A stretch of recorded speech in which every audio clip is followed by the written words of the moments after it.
फिर हमारे साथ होगा तो कौन खड़ा होगा? तो संविधान से लेकर के इस संसद में जो महापाप हुए उनके बारे में चर्चा कोई हमारा हो तुम्हारा हो, हमको इसमें इंटरेस्ट नहीं है। हमारे खिलाफ कानून बने, अपनों ने नहीं बताई, शिकायत हो सकती है, होनी चाहिए, लेकिन अगर कोई बताएगा नहीं तो हमारी जानने की कोशिश नहीं है। फ्रांस में कौन सा दुपट्टा आया है और कौन सी पैंट आई है यह आपको पता है, लेकिन पार्लियामेंट में आपके खिलाफ कानून बन गया। ऐसा कानून जो दुनिया में कहीं नहीं बन सकता, दुनिया में नहीं बन सकता, बन गया, रख गया। और जिन्हें आप कहते हैं ना कि वो शिक्षा में पीछे हैं, शिक्षा और ज्ञान में फर्क है। शिक्षा में पीछे रह जाओगे तो कोई फर्क नहीं पड़ेगा, अगर ज्ञान में रह गए तो बहुत कुछ फर्क पड़ने वाला है। शिक्षा कहीं भी मिल जाएगी, आजकल तो शिक्षा बिक रही है। उन्होंने नहीं बताया आपको, आपके अपनों ने नहीं बताया, और इस कानून की चर्चा करो तो लोग कहते हैं अच्छा पुष्पेंद्र जी आप ऐसे ही बोल रहे हैं। मैंने कहा बोलने के पैसे लेता हूं क्या मैं? भारत की संसद में 2013 में जहां हम खड़े हैं, यहां से स्टोन थ्रोइंग डिस्टेंस है पार्लियामेंट का, और 24 घंटे रिले होता है संसद की कार्रवाई। 2013 में भारत की संसद में एक महा अपराध, जघन्य अपराध हुआ। किसी नेता, किसी संगठन, गली में ये संगठन, वहां ये संगठन, ये युवाओं का संगठन, ये बुढ़ों का संगठन, ये पढ़ाई, इतने संगठन है कि आप नाम ये याद कर सकते हैं। उनका कोई संगठन नहीं है, वो 1400 साल से जो संगठन इससे चल रहा है वो इसी से लाइन है बस। आज आप व्हाट्सएप के थ्रू कुछ कुछ चीजों पे बोलते हैं। 2013 में संसद के अंदर एक बिल को संशोधित करके रखा गया, बिल पास हो गया, जिन्हें आप अपना कहते हैं। मैं फिर कह रहा हूं, इस भाषा के पीछे जिस दिन यह तय हो जाएगा कि इनकी बात छुपानी है क्योंकि बड़ा पट्टा गले में डाले हैं राष्ट्रवाद का, तो फिर मैं यहां मंच पे नहीं खड़ा होऊंगा। मुझे उनसे शिकायत नहीं है जो दीवार पे लिखा हुआ है जिनके बारे में, मुझे उनसे शिकायत है जो सुबह शाम मुझे ज्ञान बांट रहे हैं। आपकी जिम्मेदारी इतनी ही थी कि आप समाज को, जैसे बहुत सी बातों में बता रहे थे, इसके बारे में भी बता देते। यह समाज तय कर लेता कि 13 से क्या करना है। और आप बोलते हैं तो कहते हैं चुप हो जाओ। आपका कोई मजबूरी होगी, पुष्पेंद्र की कोई मजबूरी नहीं है।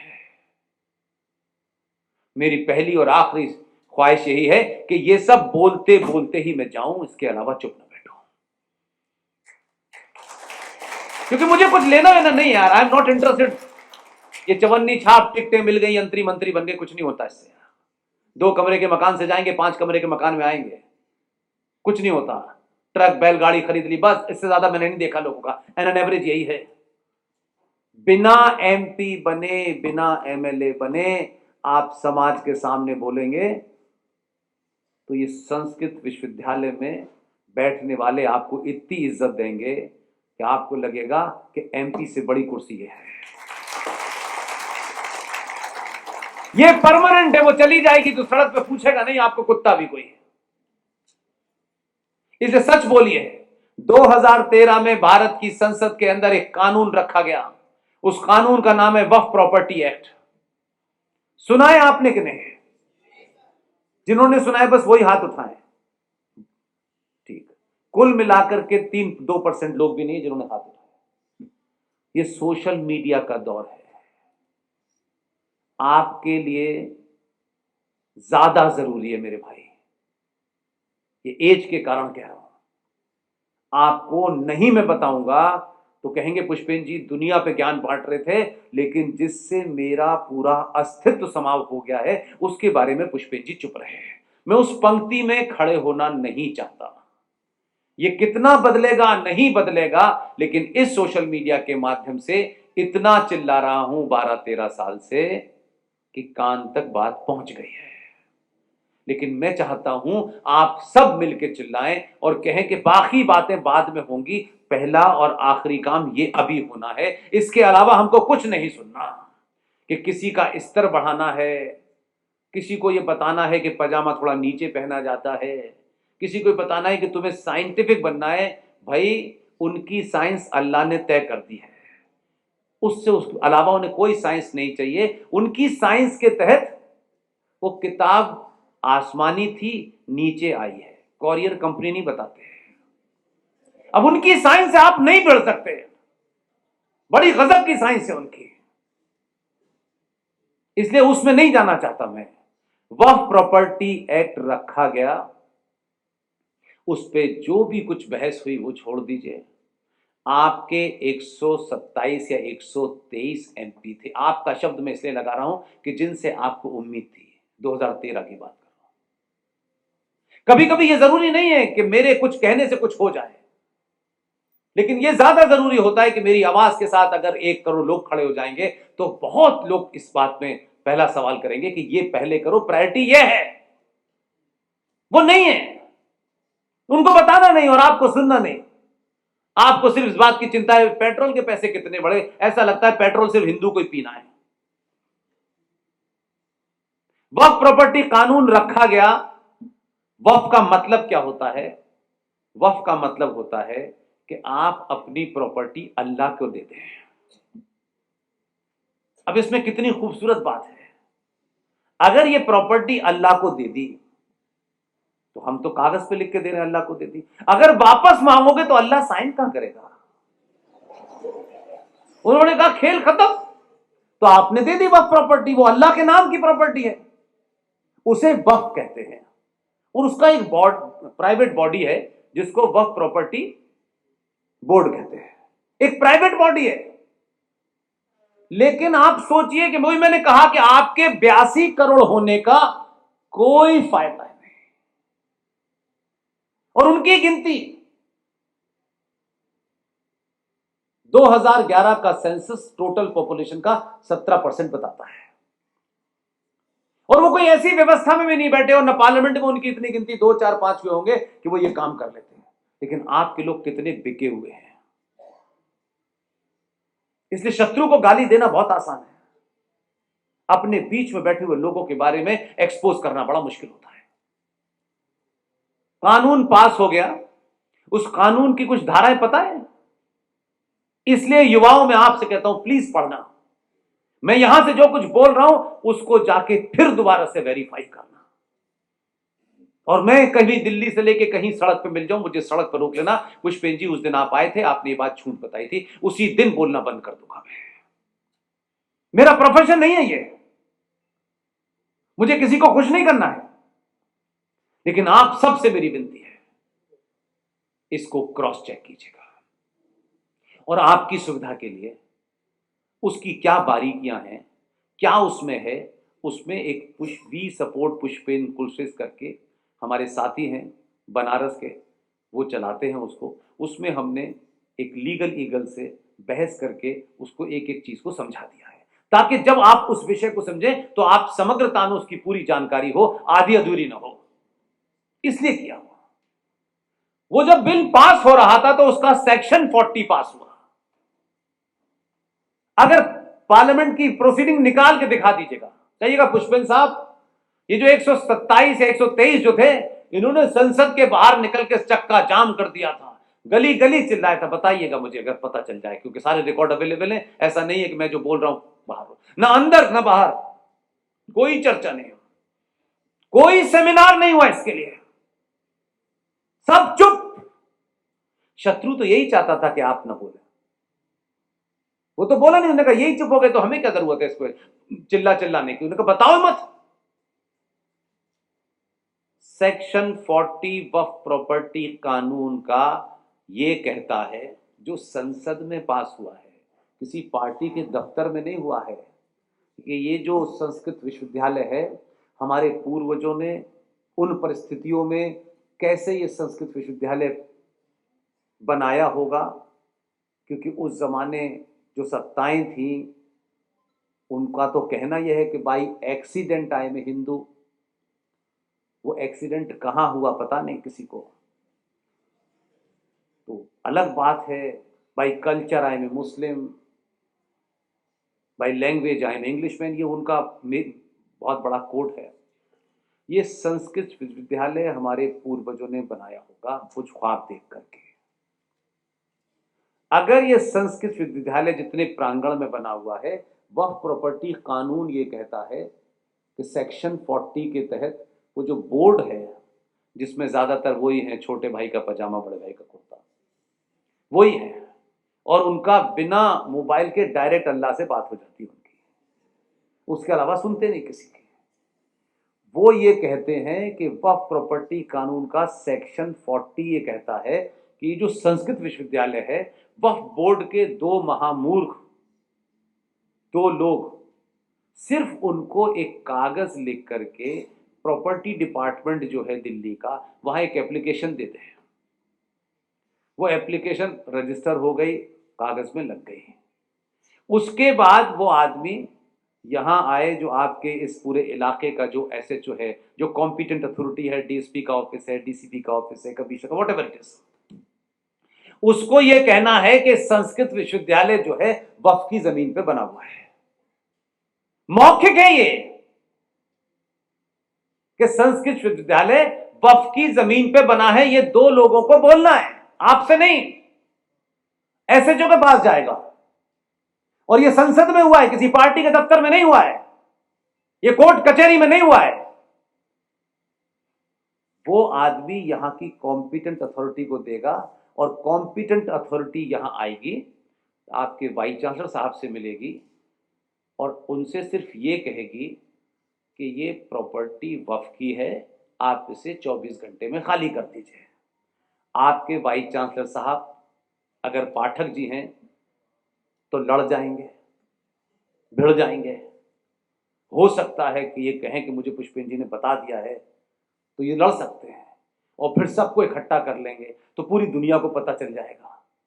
लेकिन 99% केसेस में हो क्या रहा है कि वो जब आएगा पुलिस वाला और ये कहेगा कि आप इसे खाली कर दीजिए, ये वक्फ की जमीन है, तो आप यही कहेंगे कि भाई कैसे हो सकता है, इतने साल पुरानी है, ये कागज है, ये बिजली का बिल फलाना, आप दुनिया के कागज दिखाएंगे। और आपने अगर 48 घंटे में ये जगह नहीं खाली की, तो पार्लियामेंट में ये पास हुआ है, सेक्शन 40 का 3 पॉइंट ये कहता है कि दे विल डिक्लेयर यू इनक्रोचर, आपको घुसपैठिया घोषित करेंगे, 48 घंटे में धक्के मारकर इस विश्वविद्यालय से खाली करा दिया जाएगा। सुनने में आपको कैसा लगता है कि ऐसा भी हो सकता है? यह संसद में हुआ है। फिर आप क्या करेंगे?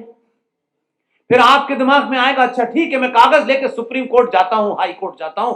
उसी वक्फ बोर्ड के क्लॉज में यह लिखा हुआ है कि जुन साहब की यह जमीन है, वो अपने कागज लेके न हाई कोर्ट जा सकते हैं न सुप्रीम कोर्ट जा सकते हैं। वक्फ बोर्ड ने एक ट्राइब्यूनल बनाया है, पहले तो प्राइवेट बॉडी, फिर उसने एक ट्राइब्यूनल बनाया है और उसमें 5 लोग होंगे और पांचों मुसलमान होंगे। उसमें लोकल एमएलए भी होगा, लोकल एमपी भी होगा, मुसलमान होगा तो उसमें मुतवल्ली भी होगा। और पांचों मुसलमान के ट्राइब्यूनल के सामने आप शाम को ये कागज दिखाएंगे कि ये मेरे कागज हैं, ये वक्फ की प्रॉपर्टी नहीं है। और कागज वो कहेगा नहीं, मैं नहीं मानता, ये आपके कागज नकली हैं, ये वक्फ की प्रॉपर्टी है। इसके कारण, इस कानून के कारण, शॉकिंग खबर है ये, और खबर नहीं, मैं तो 10 साल से बोल रहा हूं, क्योंकि जब हाथ उठे तो मुझे दुख हुआ। मुझे सुनने के लिए मत सुनिए, मैं एंटरटेनमेंट का साधन नहीं हूं। इतना लंबा सफर कुछ सोच के तय किया है, कुछ प्राप्त करने के लिए नहीं किया कि कुछ मिलेगा, एकदम नहीं मिलेगा। मुझे मरते दम तक किसी लाइन में नहीं देखेंगे आप समझ जाएं। और आज भी अगर चिल्लाना शुरू करेंगे, अगर इस मुद्दे को सरे फहरिस्त लेके आएंगे, तो मुझे लगता है कि शायद बेहया और बेशरम लोगों को शर्म आएगी और संसद में भरमौर समर्थन के बाद यह वापस हो सकता है। इसको मुद्दा बनाइए। और इसके कारण आंध्र प्रदेश हाई कोर्ट के एक जज साहब ने, उनके लिए शॉकिंग खबर थी, वो ये जानना चाहते थे तो एक पिटीशन डाली, उस पिटीशन को एक्सेप्ट किया। वो ये जानते थे कि पिटीशन एक्सेप्ट नहीं हो सकती, लेकिन वो इसको जानना चाहते थे क्या है। ये मेरा बयान नहीं है। भारत की जो टोटल लैंड है, जिसे आप भारत माता कहते हैं, जिसे भूमि करके मकान बनाते वक्त भूमि का पूजन करते हैं, उसमें सबसे बड़ा एरिया, लैंड एरिया रेलवे के पास है, फिर डिफेंस के पास है, तीसरे नंबर पर वक्फ बोर्ड के पास है। और वक्फ बोर्ड अलग और 22 करोड़ मुसलमान अलग। शॉकिंग लगता है आपको?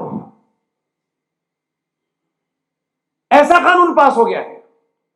इसी दिल्ली में आपके बराबर में 350 मकान खाली हो गए, किसी ठेकेदार को पता नहीं चला।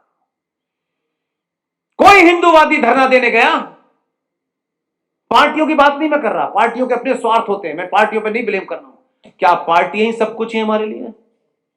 पार्टी में 2 करोड़, 3 करोड़, 4 करोड़, 5 करोड़ लोग होंगे, बाकी 75 करोड़ लोग सिर्फ क्या करेंगे? सस्ता तेल, सस्ती गैस, सस्ता पेट्रोल, सस्ता चावल, सस्ते दूध, यही बस, यही जिंदगी है। ताजमहल गया, कुतुब मीनार गई, वो जो गुजरात में मंदिर जिसको बनाने के लिए बहुत कुछ, उसके पीछे की जमीन गई, सूरत का म्युनिसिपल कॉर्पोरेशन गया। लड़ नहीं सकते आप, आपका घर गया, आप सिर्फ किराएदार हैं। और इतने सारी जगह हैं जिसकी रिपोर्टिंग ही नहीं हो सकती। आप कहां लड़ रहे हैं आपको पता ही नहीं है।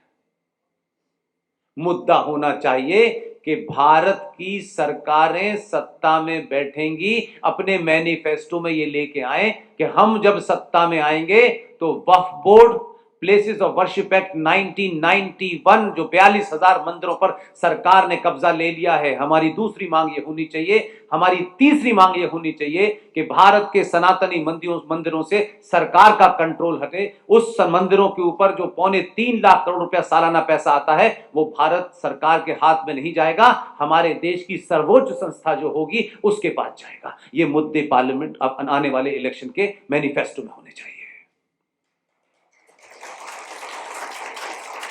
आप अपना घर बन जाए, आपका घर बच जाए, इस नेता से कुछ फायदा हो कि कुछ जाए, ये इंडिविजुअल लड़ाई नहीं है। और ये आस्था का प्रश्न नहीं है कि मैं मंदिरों की बात कहता हूं तो उसे कोई आस्था से जोड़ दे, नहीं। आस्था मेरी निजी है। ये भारत की सनातन संस्कृति की पुनर्स्थापना का युद्ध है, उसमें अपनी भूमिका चुनिए है।